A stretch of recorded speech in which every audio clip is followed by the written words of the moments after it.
성경에는요, 여러 인물들이 나눈 대화들이 나옵니다. 근데 제가 생각할 때 가장 중요한 대화 중 하나는 예수님이 제자들과 하신 오늘 본문의 대화입니다. 오늘 본문은 요한복음 마가복음 8장 27절부터 29절까지 말씀인데요. 사실 그 뒤에 있는 말씀과도 계속해서 이어지는 내용이기 때문에 우리가 집에 가셔서 말씀을 전체 말씀을 한번 묵상해 보시면은 오늘 설교 말씀과 더불어서 큰 은혜가 있을 줄 압니다. 예수님께서 이 중요한 질문을 하셨을 때 제자들은 질문과는 전혀 어울리지 않는 곳으로 가고 있었습니다. 이 예수님의 최종 목적지가요, 예루살렘이셨는데 벳세다에서 예루살렘으로 가는 길을 보게 되면 이스라엘 지도를 보면은요, 이방인들이 사는 이 가이사랴 빌립보라는 한 이 지역을 굳이 가지 않아도 되는 상황이었어요. 굳이 이곳을 지나가지 않아도 되는데 왜 이곳을 갔을까요? 예수님은요, 항상 의도가 있으셨어요. 좀 보면은요, 예수님은 항상 쉽지 않았어요. 어떤 한 가지 가르침을 주기 위해서 굳이 어떤 특별한 행동을 하시는 거예요. 어떤 특별한 말씀을 하시는 거예요. 그래서 성경은요, 보면 볼수록 참 새롭습니다. 근데 예수님은요, 이곳을 피해서 다른 길로 돌아가시기보다 이곳을 꼭 지나서 다음 목적지로 가고 싶으셨던 거였어요. 하지만 이 도시는요, 우리가 잘 알다시피 이방인들의 도시였습니다. 이곳에는 로마 황제인 아우구스투스를 위한 거대한 기념관이 세워져 있었던 그런 곳이었고요. 우상 숭배와 각종 종교적인 풍습은 이곳 사람들의 경제 생활에 있어서 빼놓을 수가 없었던 것들이었습니다. 이 가이사랴 빌립보라고 하는 지역은요, 그리스 신화에서 가축의 신인 판이 탄생한 곳이라고 소개될 정도로 우상 숭배가 있었던 지역이었습니다. 그리고 이곳의 종교적인 성향은 로마 황제가 다스리기 전부터 아주 유명했던 곳이었어요. 이 우상이 가득한 도시를 예수님과 제자들이 지나가면서 예수님께서 묻습니다. 사람들이 나를 누구라고 하느냐? 사람들이 나를 누구라고 하느냐? 참 어울리지 않는 것 같은데 참 어울립니다. 예수님이 하시니까요. 예수님께서 이 질문을 왜 하셨을까? 이것을 한번 생각해 보시기를 바랍니다. 어찌 보면은요, 예수님께서 이 질문을 하시기에 이곳이야말로 최적의 장소이지 않았을까? 경건한 문화가 자리 잡은 장소보다 세상의 문화와 우상으로 가득 찼던 이 곳이야말로 예수님께서 자신을 드러내시고 자신이 누구인지를, 이 세상 속에서 예수님이 어떤 위치를 가지시는지를 질문하기 위한 가장 좋은 장소가 아니었을까 생각합니다. 사람들이 보기에는요, 사람들이 나를 누구라 하느냐, 이 질문은요, 어떻게 보면 교회에서나 할 만한 질문인 것 같아요.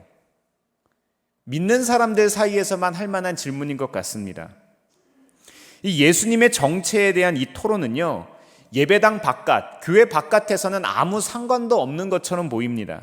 그러나 예수님은 다르게 생각하셨습니다. 예수님은 오늘날에도 온갖 우상 숭배와 불경건한 문화들, 경건하지 못한 그런 문화들, 우리가 살아가는 일상생활에 아주 관심을 가지고 계시다는 거예요. 이런 세상 속에서 우리와 함께 동행하고 싶으시다는 겁니다. 우리와 함께 예수님께서 시간을 보내시고 싶다는 거예요. 지금도 우리와 함께 하신다는 거죠. 사람들이 나를 누구라 하느냐? 이 질문은요, 우리에게 꼭 필요한 질문입니다. 속회 모임이나 예배 때만이 아니라 우리의 삶 속에서, 일터에서, 학교에서, 또 어떤 많은 관계들 가운데서 진지하게 고민해 보아야 합니다.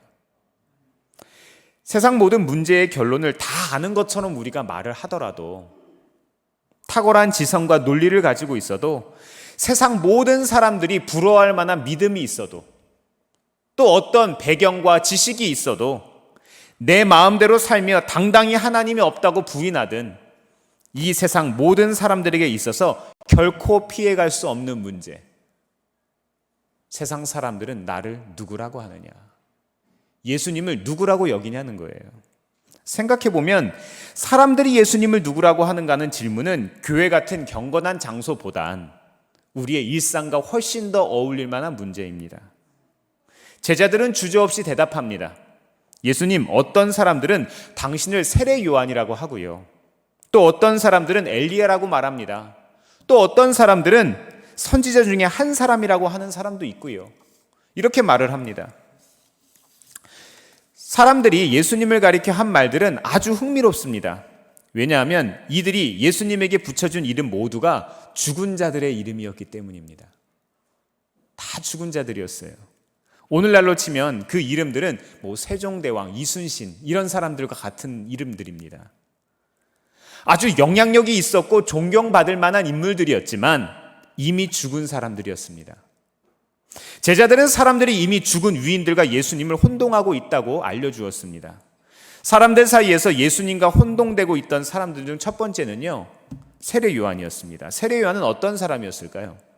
예수님과 사촌이었던 그는 사람들을 향해서 회개하라, 천국이 가까워왔다고 선포했던 선지자였습니다. 백성들을 향해 죄인이라고 소리치면서 그들의 죄를 일깨웠던 불같은 설교자였습니다. 사람들은 그를 가리켜서 세례를 주는 사람 요한이라고 불렀습니다. 그래서 우리는 세례 요한이라고 부르죠. 요한이 사람들에게 회개하라고 초청했을 때 회개하면 강에서 사람들에게 세례를 베풀었기 때문에 그렇습니다. 세례는요, 회개의 결과로 죄 씻음을 받은 것을 상징하는 것이었습니다. 요한의 사역 방식은 이랬는데요. 군중 속의 사람들은 이름을 부르며 끌어내서 거침없는 목소리로 당신은 이러이러이러한 죄인이다 라고 이야기하는 겁니다. 당신은 죄인이라고 선포하는 거예요. 많은 사람들은 이런 방식 때문에 요한에게 매력을 느끼기도 했지만 어떤 사람들은 이런 방식을 굉장히 부담스러워했습니다. 특별히 이 당시에 가장 큰 죄인 중에 한 사람이었던 헤롯 안디바스는 이 세례 요한이 사역하는 이런 방식을 아주 부담스럽게 생각하고 언젠가는 죽이고야 말리라 생각했습니다. 이 헤롯에게는요, 헤로디아라고 하는 사촌 누이가 있었는데 이 여자는 헤롯의 형제이자 근방 지역을 다스리는 왕이었던 빌립과 결혼을 했습니다. 그런데 헤롯은 사촌 누이였던 헤로디아를 좋아했기 때문에 본부인과 이혼을 하고 그리고 헤로디아를 부인으로 삼아버렸습니다. 세례 요한은 헤롯의 이런 행동을 공개적으로 비난하고 이 행위를 도덕적으로 부당하다, 그리고 성경적으로도 위배된다, 당신은 죄인이다 라고 선포했습니다. 이 헤롯 안디바스 왕은 이에 대한 보복으로 요한을 감옥에 집어넣은 뒤에 참수합니다. 우리가 성경에 다 보았던 내용들이죠. 이 당시 어떤 사람들은요, 회개를 선포하고 강력한 메시지를 전하고 있는 이 요한을 보고 예수님께서 요한이 다시 부활한 것이다 라고 사람들은 이야기한 사람들도 있었습니다. 실제로 성서학적으로도 이제 보면은요, 이 헤롯 당시에 예수님을 따르던 예수님의 공동체보다 세례 요한을 따르던 공동체가 더 컸다는 그런 기록도 있어요. 또 다른 사람들은요, 요한이 아니라 엘리야일 거라고 이야기합니다. 예수님이요. 엘리야는 예수님이 태어나시기 약 900년 전의 사람이었어요. 엘리야는 우리가 알다시피 구약에 등장하는 위대한 선지자입니다. 엄청난 기적을 베풀었고 심지어 죽은 사람을 살리기도 했던 이 사람, 예수님과 좀 비슷한 그런 모습을 가지고 있습니다. 구약 성경의 마지막 부분에는 엘리야가 다시 돌아와서 메시아의 길을 예비할 것이다 라는 그런 말씀이 기록되어 있습니다. 엘리야 선지자의 이미지가 기적과 깊이 관련이 있었기 때문에 평상시에 많은 기적을 베풀었던 예수님이 엘리야처럼 보였을 가능성이 있다는 것이죠. 사람들이 그렇게 이야기한 거예요. 예수님을 보고 정말 엘리야가 돌아왔다, 병자를 일으키고 오병이어의 기적을 일으키는 그런 예수님을 보고 이야, 엘리야 같다, 엘리야구나, 이런 생각을 했을 겁니다. 또 다른 사람들은 예수님을 선지자 중에 한 사람이라고 이야기합니다. 마태복음에서는 예수님으로 간주되는 선지자 중에 예레미야가 포함되었다고 알려줍니다. 예레미야 하면 우리가 어떤 생각이 들죠? 눈물의 선지자. 백성들을 위해서 눈물을 흘리고 백성들의 죄를 나의 죄처럼 같이 통회하고 자복하면서 그들을 위해서 사랑하고 섬기고 눈물로 기도했던 그 사람, 우리가 그게 기억이 나죠. 우리는 눈물의 선지자, 애통의 선지자로 예레미야를 우리는 알고 있습니다. 예레미야에게는요, 하나님의 백성을 향한 깊은 사랑이 있었어요. 그의 말씀과 그리고 그의 사역, 그의 기도에는요, 백성을 향한 사랑이 전제되어 있던 거예요. 하나님이 사람들에게 사랑의 메시지를 전하고 있지만 백성들이 그것을 듣지 않을 때 이 예레미야는 고통하면서 하나님 앞에 기도했습니다. 예수님을 예레미야 선지자로 오인했던 사람들은요, 회중들을 향한 예수님의 사랑, 예수님의 그런 기도, 예수님의 그런 사역의 모습을 보면서 그렇게 아마 생각했을 겁니다. 한 사람인 예수님이 사람들 눈에 여러 가지 모습으로 비춰졌다는 사실은요, 굉장히 흥미롭습니다. 강력한 메시지를 전하는 세례 요한 같은 예수님, 놀라운 기적을 베풀었던 엘리야 같은 예수님, 백성을 향해서 사랑하는 마음을 가지고 있었던 예레미야 같은 예수님, 사람들은 예수님을 아주 특별한 분으로 여겼지만 불행하게도요, 한 사람의 인간으로 받아들였습니다. 예수님과 제자들의 이 대화는요, 기독교와 이슬람을 나누고 있는 이 세계에서 가장 크다고 하는 두 가지의 종교를 나누는 기준이 되었습니다. 이슬람교에서는요, 예수님을 위대한 선지자로 여겨요. 예수님을 생명의 빵이라고 이야기합니다. 꾸란에 그렇게 기록이 되어 있어요, 실제로. 기적을 행한 사람이고 선지자고 더 나중에 등장하는 최고의 선지자인 무하마드의 길을 예비한 인물로 가르칩니다. 어디서요? 이슬람교에서. 조금 더 깊이 들어가서 이야기하면 사실 이슬람교는요, 이단인 것 같아요. 복음이긴 하지만 조금 다른 이야기를 하죠. 끝단에 달을 이자를 써서 이단이라고 합니다. 예수님을 이야기하긴 하지만 다른 것을 이야기합니다. 제가 한번 여쭤보겠습니다. 우리가 예수님을 믿는 기독교, 사실 저는 종교라고 하는 걸 별로 안 좋아하는데요, 기독교를 가리켜서. 예수님을 믿는 이 믿음이 종교입니까? 우리가 예수님을 믿는 기독교라고 하는 이 종교가 단지 하나의 종교입니까? 기독교는 종교의 하나가 아니라고 저는 믿습니다. 우리가 이 자리에서 예배하고 기도하는 것이 종교 생활의 하나입니까? 정신 수양을 위한 거입니까? 아니요, 그렇지 않습니다. 우리는 유일하신 하나님을 예배하는 겁니다. 우리는 종교 생활이 아니라 삶의 전부로 하나님의 자녀된 삶을 살아가는 겁니다. 정신 수양을 위해서가 아니라 우리는 삶의 모든 것을 통해서 성화하는 삶을 살아가는 겁니다. 그렇다면 다음 질문을 드리도록 하겠습니다. 너희는 나를 누구라 하느냐? 너희는 나를 누구라 하느냐? 오늘의 두 번째 질문입니다. 사람들은 나를 누구라 하느냐는 이 첫 번째 대한 질문의 대답을 예수님께서 들으셨고요. 예수님은 두 번째 질문을 던지십니다. 이번에는 제자들의 개인적인 생각을 묻으시는 거예요. 한번 오늘 본문 말씀을 다시 한번 읽어보겠습니다. 29절 말씀, 29절입니다. 시작. 물으시되 너희는 나를 누구라 하느냐? 베드로가 대답하여 이르되 주는 그리스도니이다 하매. 아멘. 이 질문에 대해서 어떻게 대답하느냐에 따라서요, 우리는 타 종교인들과 구별됩니다. 우리는 실제적인 믿음을 가지고 있다는 거예요. 이 두 번째 질문은요, 제자들의 삶에 예수님이 어떤 의미가 있는지를 물으신 거였어요. 예수님 주변에는 온갖 부류의 사람들이 있었습니다. 그들은 모두 예수님이 하실 말씀을 들으러 온 사람들이었어요. 또 예수님이 베풀 기적을 보러 구경하러 온 사람들이었어요. 사람들은요, 예수님의 말씀이 무엇인지, 예수님의 말씀의 의미가 무엇인지에 대해서 궁금해했고요, 그것에 대해서 토론했습니다. 예수님이 베푸신 놀라운 기적들을 보고 그 기적들을 자기도 경험하고 싶어 했어요. 맞죠? 모두가 말씀을 듣고 기적을 보았지만 그 말씀과 기적의 의미는 알지 못했습니다. 이것이 무슨 이야기인가 하면요, 우리가 교회에 나와서 예배당에서 말씀을 수없이 듣고 기적을 체험하고 우리의 삶에 나름대로의 긍정적인 변화를 경험했다 하더라도 그것의 의미를 우리가 모른다면 우리의 신앙생활은 가짜라는 거예요. 의미가 없다는 겁니다. 사랑하는 성도 여러분, 말씀을 통해서 우리의 삶에 놀라운 삶의 변화와 기적을 경험하시기를 바랍니다. 네, 우리는 그렇게 해야 돼요. 근데 여기서 깊이 생각해 볼 게 있습니다. 우리의 목적은요, 말씀도 아닙니다. 우리의 목적은요, 기적도 아닙니다. 우리의 목적은요, 긍정적으로 우리의 삶이 잘 되는 것이 아닙니다. 우리의 진짜 목적은 무엇인 줄 아십니까? 예수님. 예수님 그 자체여야 합니다. 참 그리스도인들에게는요, 남들과 다른 삶의 우선순위가 있어야 합니다.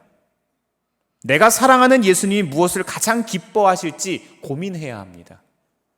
그분이 미워하시는 것을 나도 미워하고 그분이 사랑하시는 것을 나도 사랑해야 합니다. 결국엔 예수님의 성품을 닮아가는 사람이 됩니다. 이것이 그리스도인의 성화입니다. 저는요, 개인적으로 꿈이 있었어요. 어려서 저희 아버지와 저가 대화할 때 저희 아버지께서는 그런 얘기를 하셨습니다. 당신께서는 400평 교회에 400명 교인이면 참 하나님 앞에 감사하겠다 생각하고 기도하셨대요. 그래서 저는 어린 나이에 초등학교 때 그런 얘기를 했어요. 저는요, 10,000명. 저는요, 웃으시네요. 남일이라고 그렇게 쉽게 얘기하시면 안 돼요. 저는 그런 꿈이 있었어요. 저는요, 10,000평 교회에 10,000명 교인을 갖고 싶었습니다. 저는요, 하나님께 늘 그렇게 기도해 왔어요. 하나님, 저는 대형교회 목사가 되고 싶습니다. 이거는요, 제가 속물이기 때문에 그렇게 기도한 건 아니었어요, 사실. 저는요, 그만한 목사가 되고 싶었고 그만한 영향력을 많은 사람에게 주고 싶었습니다. 근데 제가 이전 교회에서도 사역하면서 무엇을 생각을 했는가 하면 저는 이런 생각을 했어요.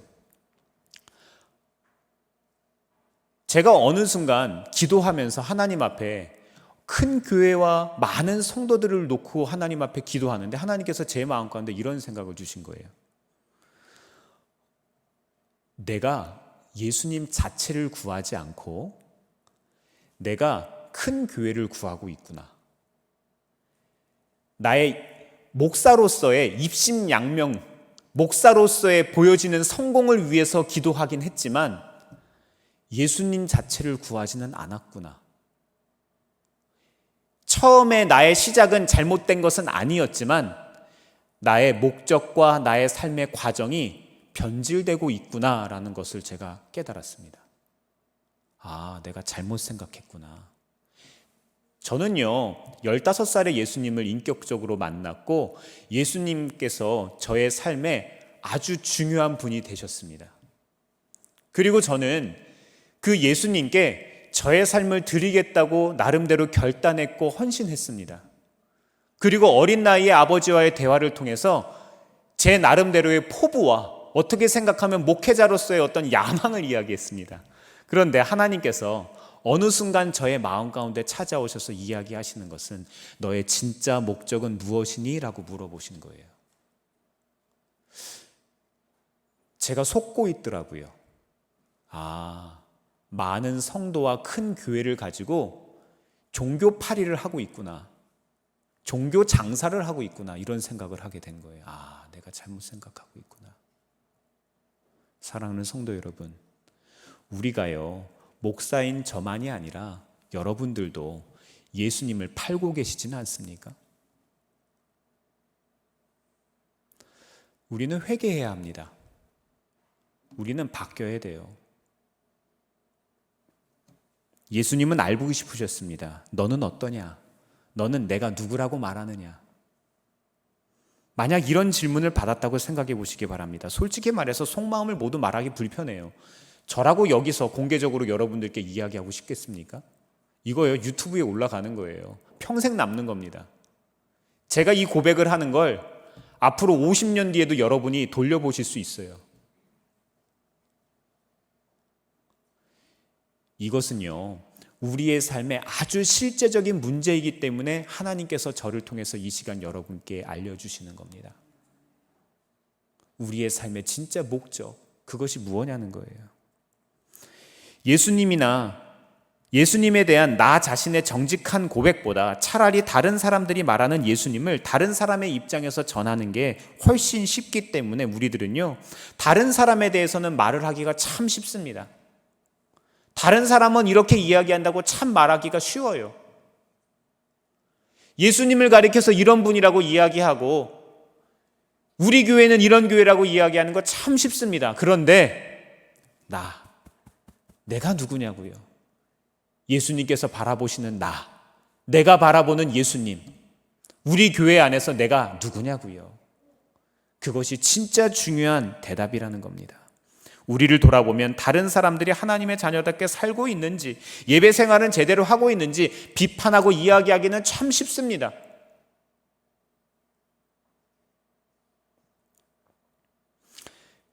제가 이전에 사역했었던 교회에서 교회가 참 어려웠던 시기가 있었습니다. 많은 성도님들이 그 교회의 어려운 시기를 가리켜서 떠나고 비판하고 다른 사람들에게 소문내는 것들을 보았습니다.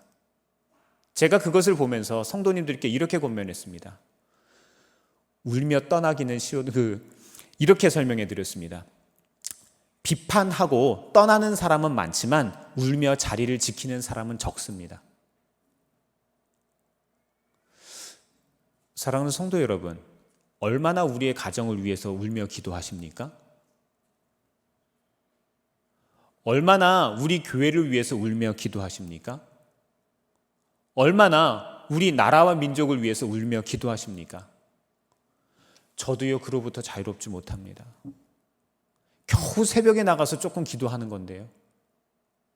겨우 큐티하면서 조금 하는 건데요. 겨우 말씀 묵상하면서 설교하기 위한 말씀 묵상을 하면서 겨우 그렇게 기도하곤 하는데요. 그런데 그것마저도 하지 않으면 우리가 어떻게 해야 할까요? 남들에게 이런 질문을 하기는 참 쉬워요. 그런데 상황을 바뀌어 스스로에게 한번 질문해 보시기 바랍니다. 내게 예수님은 어떤 분입니까? 나의 목적은 무엇입니까? 예수님은 나의 삶에 어떤 의미를 가지는 분입니까? 나는 정말 하나님을 사랑하고 있습니까? 나는 오늘 다른 사람을 용납하고 용서해 주었습니까? 나는 지금 기도하고 있습니까? 나는 남에게 무엇을 나누어 주고 있습니까? 내 삶은 믿지 않는 사람들과 무엇이 구별되어 있습니까? 사람들의 생각을 묻던 예수님이 갑자기 제자들의 생각을 물으신 것은 제자들로서는 충격이었을 겁니다. 반전이었을 거예요. 이 순간 예수님은 제자들의 인생에 있어서 분명한 변화가 있었는지를 정면으로 이야기하신 겁니다. 베드로는 생각을 정리한 다음 아주 심오한 대답을 합니다. 뭐라고 대답했습니까? 네, 당신은 그리스도이십니다. 멋진 대답이죠. 예수님, 당신은 불같은 세례 요한 그 이상입니다. 예수님, 엄청난 기적을 발휘했던 엘리야보다 더 높으신 분이십니다. 예수님, 엘리야의 모든 눈물과 사랑을 합친 것보다 당신의 사랑이 더 크십니다.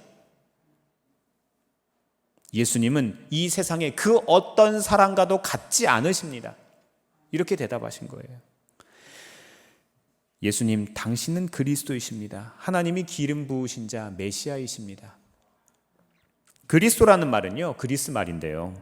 똑같은 뜻의 히브리 단어는 메시아이고 우리말로는 기름 부음 받은 자, 하나님의 선택을 받은 자라는 그런 뜻입니다. 이 베드로가 사실 대답을 했을 때 그렇게까지 심오한 신학적인 의미를 말한 것은 아니었을 겁니다. 그가 표현하고 싶었던 중요한 의미는요, 내 삶의 주권이 예수님께 있다는 것을 이야기하고 싶었을 거예요. 베드로는 예수님이 그리스도시요 기름 부음 받으신 메시아라고 고백함으로써 나의 삶의 주권이 예수님께 있다, 이것을 이야기하고 싶었습니다. 베드로는요, 예수님을 통해서 한 사람의 인격과 한 사람의 인생이 바뀔 수 있다는 것을 이야기한 거였어요. 제가 아까 말씀드렸던 저의 그 깨달음 이후에 저의 목회의 삶이 조금 바뀌기 시작했습니다. 어떻게 바뀌었는가 하면요, 10,000명의 성도가 아니라 10,000명 이상의 사람에게 영향력을 주는 목사가 되자. 저는 이렇게 바뀌었습니다. 요즘에 우리 교회 유튜브에 조회수가 올라가는데요, 저는요 나중에 꼭 10,000명 이상의 조회수가 되는 목사가 되고 싶습니다. 10,000명 이상의 사람들에게 인상의 통찰력과 하나님의 말씀의 중심을 알려주는 사람이 되고 싶어요. 네, 이게 조금 바뀌었습니다.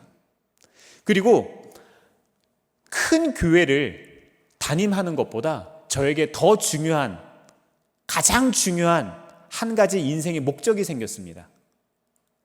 한 사람의 좋은 크리스찬이 되는 것. 별거 아니죠. 한 사람의 그리스도인이 되는 것. 건강한 그리스도인으로 한평생을 그냥 사는 게 제 목적입니다. 사실요, 이거 하지 못해서 넘어지는 목회자들 너무나도 많습니다.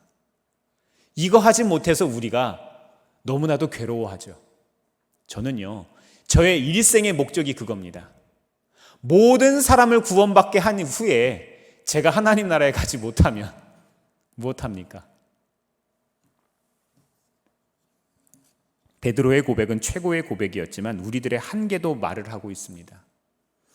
만약 베드로가 고백한 대로 그리스도가 확실하다면 마땅히 그분을 따르고 순종해야 했습니다. 그런데 베드로는 우리가 잘 알다시피 예수님을 3번 부인했습니다. 실수했다는 것이죠. 제가 일생에 있어서 몇 번 실수했던 것처럼, 여러분이 그러했던 것처럼 베드로도 실수한 거였어요. 예수님을 모른다고 했고 예수님을 저주했습니다. 성경은 우리가 육체로서의 한계가 있다는 것을 이야기합니다. 사람으로서 한계가 있다는 거예요. 우리의 힘으로는, 우리의 힘만으로는 하나님을 예배할 수도 없고 하나님과 함께 관계를 맺을 수 없다는 것을 이야기하는 겁니다. 그래서 우리는 성령의 충만함, 성령님과 동행하는 것이 필요하다는 겁니다. 사랑하는 성도 여러분, 그리스도인이 된다는 것은 한 사람이 경험할 수 있는 가장 근원적이고 총체적인 변화입니다. 죄를 용서받고 전능하신 하나님과 사귐을 가지는 놀라운 변화입니다. 그리고 무엇보다도 그리스도인이 되면 구별된 삶을 살고자 합니다. 내 안에 계신 예수님이 삶의 기준을 알려주시기 때문입니다. 무릇 그리스도인이라면 자기 육체와 물질과 생명 전체를 예수님께 드릴 수 있어야 합니다. 그런데 우리는 그것마저도 내 힘으로 될 줄 압니다. 일상의 삶도 예배도 내 힘으로만 합니다. 베드로는 이렇게 고백합니다. 예수님, 당신은 그리스도이십니다 라는 고백을 통해서 그 모든 표현을 했습니다. 그러자 예수님이 마가복음 8장 30절에 이렇게 말씀하고 계십니다. 다 함께 한번 읽어보겠습니다. 마가복음 8장 30절입니다. 이에 자기의 일을 아무에게도 말하지 말라 경고하시고. 아멘. 놀라운 말씀입니다. 생각해보면 어떻게든 빨리 많은 사람에게 이 믿음을, 이 좋은 소식을 나눠야 하는데 이게 마땅한 도리 아니겠습니까? 그런데 예수님은 오히려 제자들에게 자신의 정체에 대한 이야기를 하지 말라라고 이야기를 하시는 겁니다. 왜 그러셨을까요? 제자들이 아직 예수님이 그리스도라는 것, 이 사실에 대한 진리를 충분히 이해하지 못했기 때문에 그렇게 하라고 말씀하신 겁니다.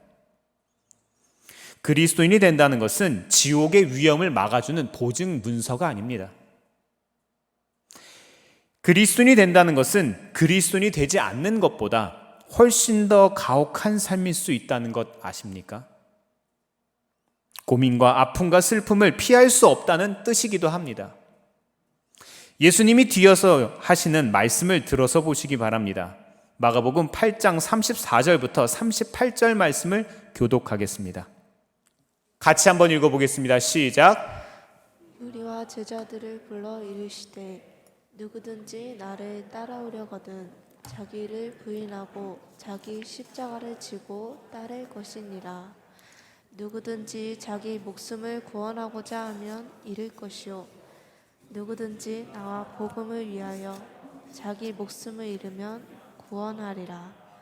사람이 만일 아멘. 그리스도인이 된다는 것의 의미를 알고 계십니까? 어려서부터 교회에 다녀서가 아니라 우리 가족 식구들이 다 그냥 교회를 다녀서가 아니라 교회에 나가는 것이 당연히 그냥 주일 성수하는 거라고 의무적으로 우리가 생각하는 것이 아니라 그리스도인이 된다는 것, 이것에는요 자기 부인이 포함됩니다. 사도 바울은 이것을 가리켜서 나는 죽고 예수로 사는 사람이라고 이야기를 합니다. 고난과 희생을 감당해야 하고 예수님의 이름을 위해서 불이익 당하는 것이 당연하다는 거예요. 이런 삶은 우리들이 추구하는 행복과는 정반대의 삶일 겁니다. 우리는 조금이라도 더 즐기기를 바라고요. 자기 발전을 말합니다. 또 예수님의 이름이 거론되는 자리에는 부끄러워서 당황하고 나서지 못합니다. 그러나 기억하시기 바랍니다. 신앙생활의 목적은요, 행복이 아니라 거룩입니다. 결혼 생활도 마찬가지죠. 결혼 생활의 목적도요, 행복이 아니라 거룩입니다. 그렇기 때문에 우리가 거룩을 추구하면서 결혼 생활을 하는 것이고, 자녀를 양육하는 것도 우리가 거룩을 추구하면서 자녀를 양육하는 겁니다. 어떤 분들이 저를 오랜만에 보면서 많이 바뀌었다고 이야기를 해요. 물론 제가 대단히 괜찮은 사람이라고 이야기하는 것은 아닙니다. 저도 부족한 사람이죠. 그런데 10년 전과 20년 전과 제가 바뀌었다는 거예요. 왜요? 예수님을 닮아가니까. 예수님을 닮아가니까 조금씩 바뀌는 거예요. 내가 어려서 경험했던 그 삶의 많은 제한과 어려움과 불편함과 그 고난보다 지금 나의 삶이 더 좋은 모습으로 바뀌어 있는 거예요. 왜요? 예수님을 따라가면서 내가 조금씩 바뀌니까.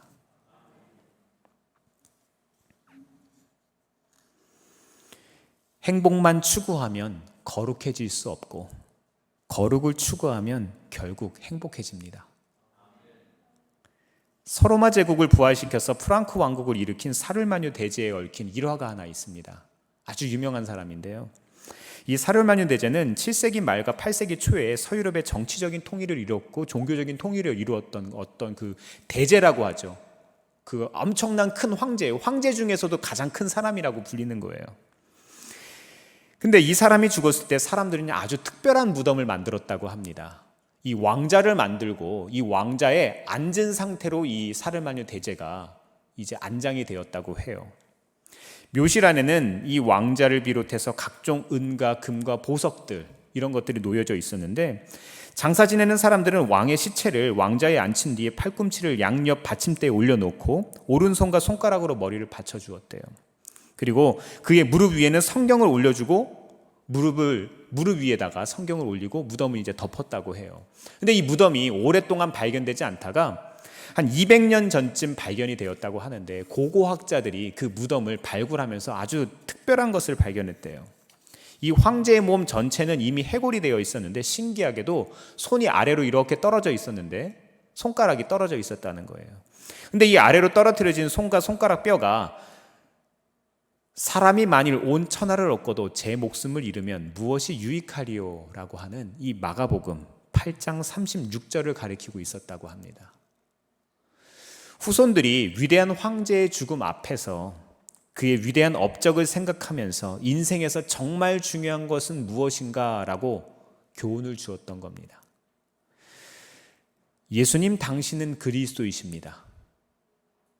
예수님 당신은 그리스도이십니다. 이 고백을 베드로가 했을 때 그리스도인이 된다는 것이 무엇을 뜻하는지 다 이해하지 못한 채 대답했습니다. 그러나 예수님은 그런 베드로를 위해서 그리스도의 삶은 어떤 것인지 삶으로 충분히 가르쳐 주셨습니다. 마치 제가 어려서 예수님을 15살에 만났고 인격적으로 체험했지만, 제가 10,000명의 교회와 10,000명의 성도가 있는 그런 대형 교회 목사가 되겠다고 어린 마음에 다짐을 했지만 제가 그것의 의미는 잘 몰랐던 것처럼 예수님께서 이 시간 우리들에게 이야기하시는 거예요. 그렇다면 너는 지금 나를 누구라고 하느냐? 너는 나와 어떤 관계가 있느냐? 너에게 나는 누구이며 나는 너에게 누구인가? 제자들을 향한 예수님의 질문을 여러분에게도 드립니다. 여러분에게 예수님은 누구이십니까? 만약 여러분이 내게 예수님은 그리스도이십니다 라고 대답한다면 그 말이 뜻하는 말을 충분히 가슴에 새기고 대답하시기를 바랍니다. 간단한 질문이지만 쉬운 질문이 아닙니다. 그렇게 살기 위해선 우리의 탁월함과 노력만이 아닌 하나님께 의지해야 합니다. 하실 수 있겠습니까? 성령님과 동행하는 삶. 종료주일입니다. 고난주간, 이번 한 주 우리가 이제 특별 새벽 기도회를 하면서 예수님의 고난에 참여하면서 예수님이 어떤 분이시지? 그리고 오늘 이 질문, 나에게 예수님은 어떤 분이신가? 이 질문의 대답을 이번 한 주간의 기도회를 통하여서 우리가 주님 앞에 얻기를 주의 이름으로 축원합니다.